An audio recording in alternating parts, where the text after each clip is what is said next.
Oh joy, we finally get to see Shinzo, but only for one panel, and he's breaking wood in it with no dialogue. But on a completely separate and unrelated note, them proportions from Hado. Oh my god. Oh my god. Horikoshi.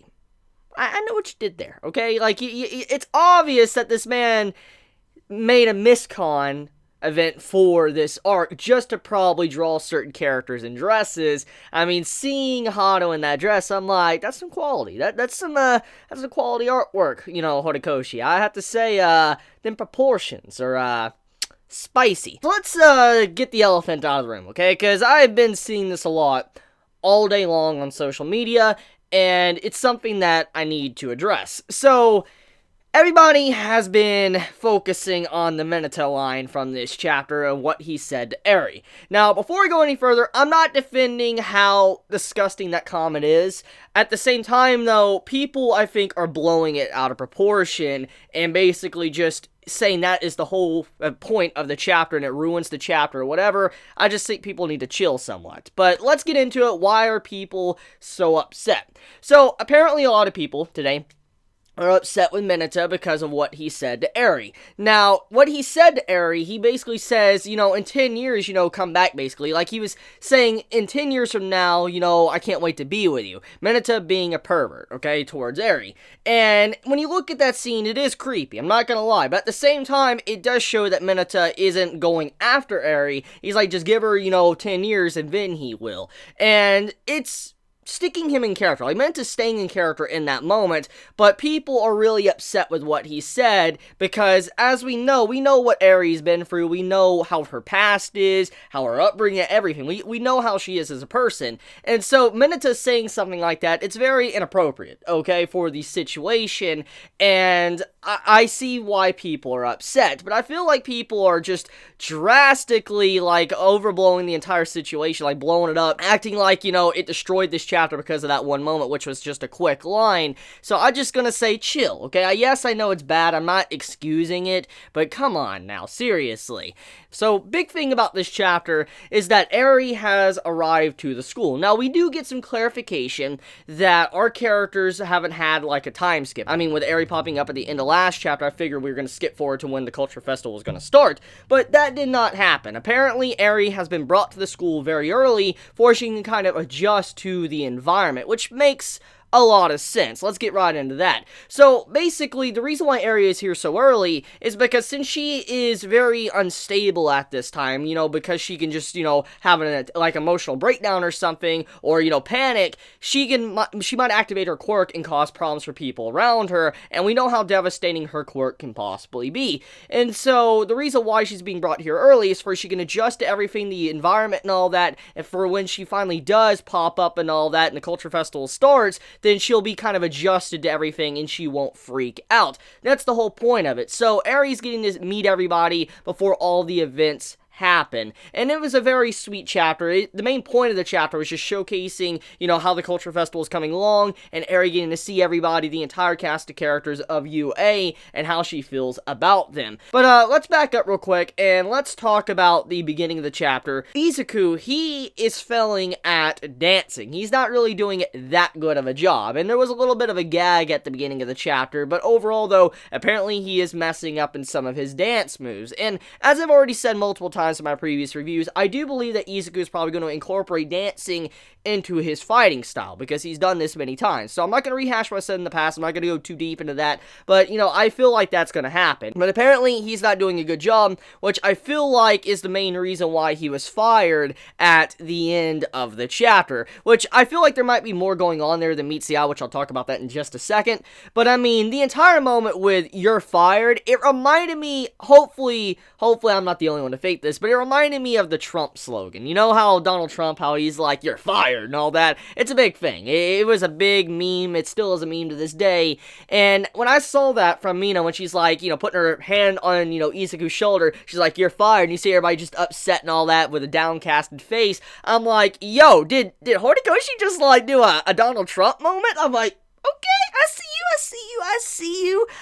you, Horikoshi. But, that scene had me laughing. But I believe Izuku wasn't fired for the sake of being fired because he's bad. I believe there's probably more things going on here. For instance, let's talk about the beginning of the chapter. We have it to where the part of the club that's working behind the scenes, the staging team, they're apparently needing someone to join the dance team. They need a filler or whatever. And so, most likely, whatever's going on here is most likely related to, Izuku. For instance, he is probably going to need to, do something with them to help them out. And so that is why, Izuku was fired from the dancing team. Probably he's going to help out the staging team, or maybe the reason why he was fired in the first place, another unrelated reason, could be because they want him to hang out with Eri and chill with her for she can have fun and feel safe. One of those two, I think, is probably going on. We get to see Monoma in this chapter, and, I like Monoma. He's a very underappreciated character, in my personal opinion. I mean, I know people like him. I don't think he's hated as much as Minato is, but, I mean, I really like him. And seeing his little, comments in this chapter, he's like, you're ignoring me, like, why are you doing that?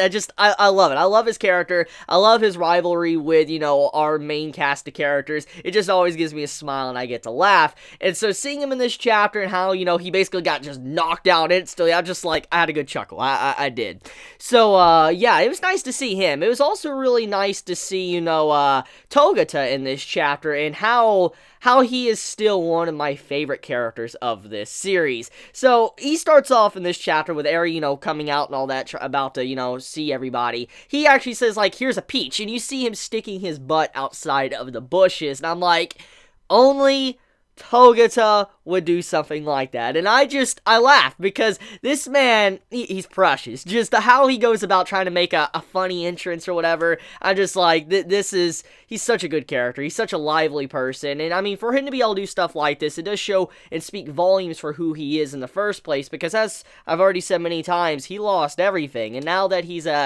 still smiling, making jokes and stuff like that, it just shows that he's not letting the things that's happened in recent times, losing Night Eye and all that, really drag him down. He's looking forward to the future and smiling and all of that. So that scene just, speaks volumes. So May's in this chapter, and as I've always said, I've loved May. I have always loved her since she was first introduced. I love her wacky personality and how she interacts with Izuku.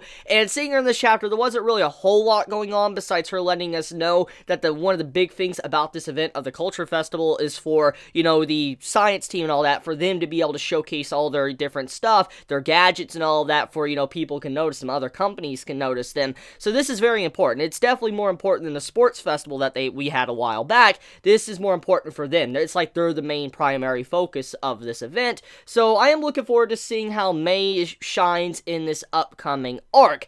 So getting into the serious part of this chapter, the principal Nezu, he lets us know that he's under a lot of pressure right now. And this pressure he's experiencing is from the police. And the reason why is because of recent events that's happened in, the verse of Boku no Hero Academia.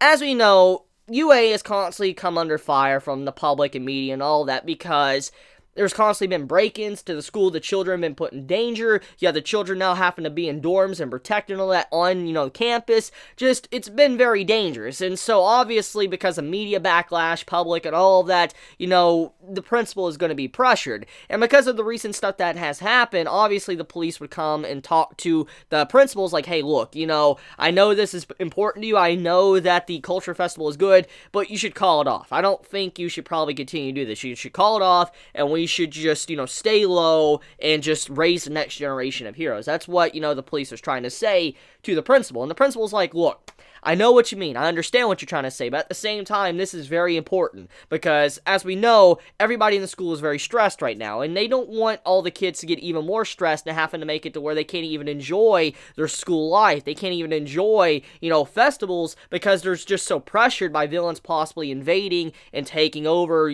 killing people. Obviously, the principal doesn't want that. He wants it to where they could feel happy and just have fun, and that's why the Culture Festival is so important. So, I do like how the principal, he's basically saying, like, look, okay, I know that they're heroes, I know it would kind of be smart to let them stay in secret and then slowly be raised, but at the same time, we need to think about their mental, their mind, their psyche, and hopefully they are able to progress and, kind of calm down.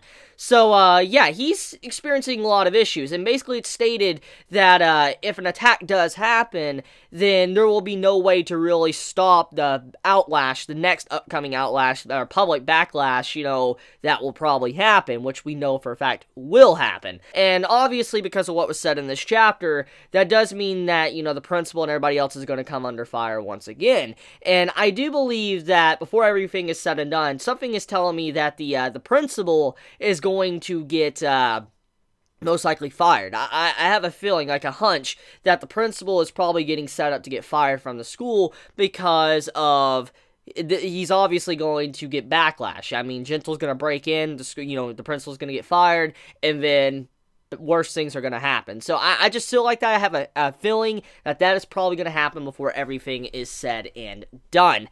Now, the last thing to talk about for this chapter, though, let's also talk about the ripoff from the other class, okay? So, apparently there is going to be a play or whatever. It's called Romeo Juliet, The Prisoners of Azkaban, The Return of the Kings.